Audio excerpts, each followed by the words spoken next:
shadows of silent pines. It was watching.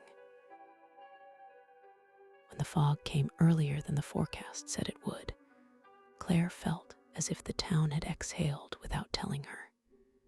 Silent pines sat smaller than memory suggested, the white paint flaking like old paper. She had come to sort an aunt's rooms and keep what mattered: a box of letters, a photograph she couldn't place, a brass key wrapped in a yellowed handkerchief.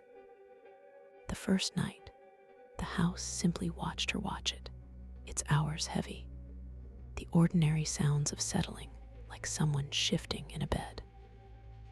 Neighbors waved across distances measured in hedges and memory. Mr. Haverson offered a thermos and a caution that read like a question. Some things in those pines remember more than we ask them to. He spoke without drama, but with an insistence that lodged in her like a splinter. Nights, Claire found herself waking to the sound of branches sighing against the roof, and mornings brought footprints not entirely explained by deer. Each small discrepancy tightened around her attention like a string. The journal arrived in the postmarked envelope tucked under a loose floorboard. Its spine was soft from handling. The ink inside had the quick, cramped slant of someone cataloging small disturbances. Doors opened, lamps moved, a bird that sometimes sat too still. Claire read entries that mixed domestic minutiae with notes that felt like attempts to name an attention. At 3:10, the panes caught a face that was only glass. It looked back and learned. She kept reading, because reading made the presence less like an accusation and more like a puzzle. Small things moved. The porcelain bird on the mantel changed its angle by morning, always just enough that she noticed, never enough to show abrupt malice. Once, a brass key she'd found in a pocket of her aunt's coat and tucked in a drawer appeared on the kitchen table, dull and ridiculous as a suggestion. Claire began timing herself against the house's rhythms.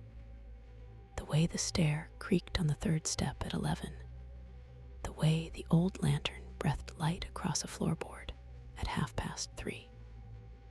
She started to understand a vocabulary of omission.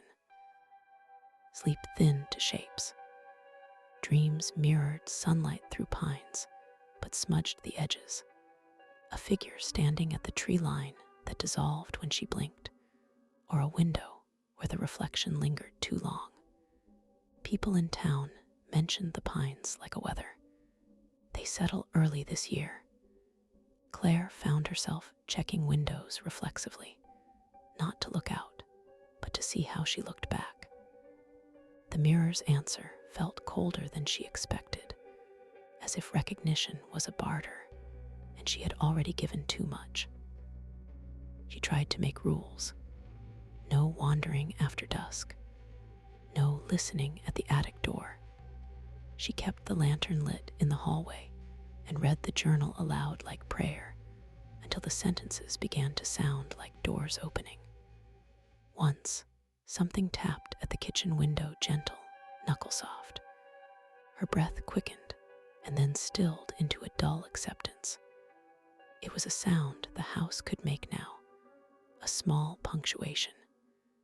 She told herself this rationally and less convincingly every hour that passed. The pines made shapes at the edges of vision. On a wet morning, she followed a line of impressions in the moss, small depressions like the steps of someone who had walked deliberately between trunks, and then stopped.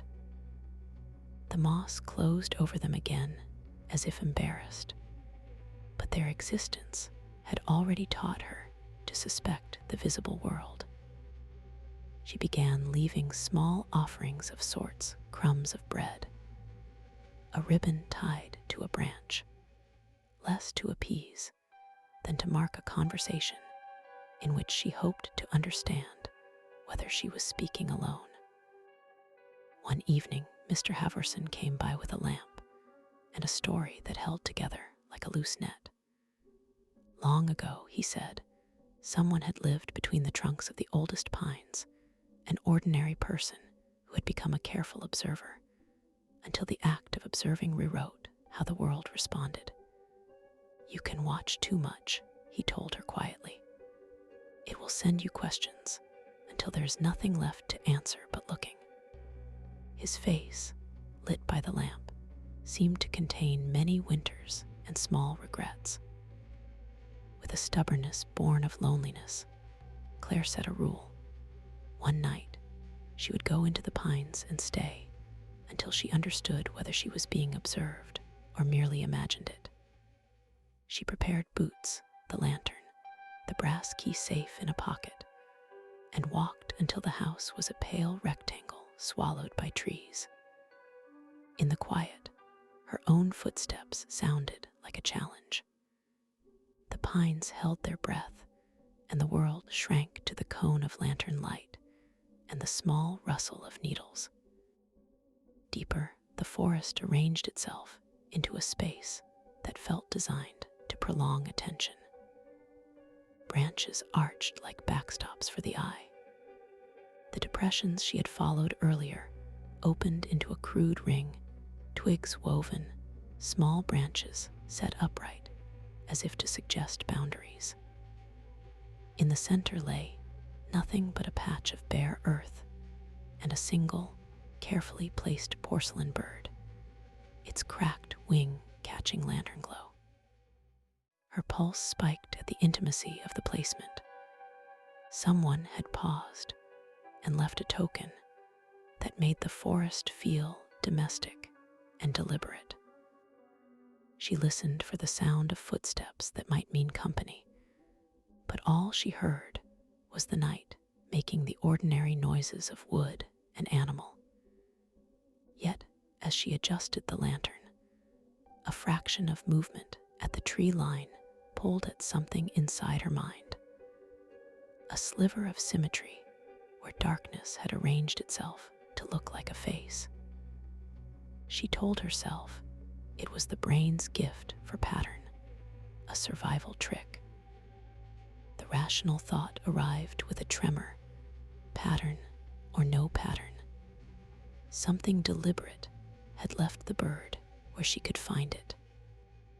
She walked back with the bird tucked in her coat. The walk smelled like wet wood and something older, like memory made physical. Returning past the porch, she paused to look at her reflection in the dark window, her face pale, eyes alert. For an instant, there was a blink in the glass that was not hers, a lag, as if the window had remembered a different expression and allowed it to linger. Her reflection straightened and smiled, but she felt the smile as if it were borrowed, an exchange had been made. Morning brought no tidy answer. The journal lay open on her table where she had left it. A new line of ink bled like someone had added a notation overnight. It watched without acting. It learned the shape of household rhythms. Claire reread it until the letters blurred. She understood then that the house and the pines were not simply passive witnesses. They were patient editors of the small, recurring details that make a life coherent. There was intimacy in the attention, terrible only because it refused to end. She left before the fog thickened again, sealing the town with a hush. On the road, she caught herself checking every rearview mirror, feeling as if the pines had followed her with their absence. In the car's side glass, for a breath, she saw not just the reflection of the lodge, but a darker outline among the trees, placed exactly where her peripheral notice had always stretched. She could not say whether it was an eye, a shape, or the town's memory, only that it waited. It was watching and whether she returned or left forever, that watching would persist, patient as moss and precise as counting the hours until morning.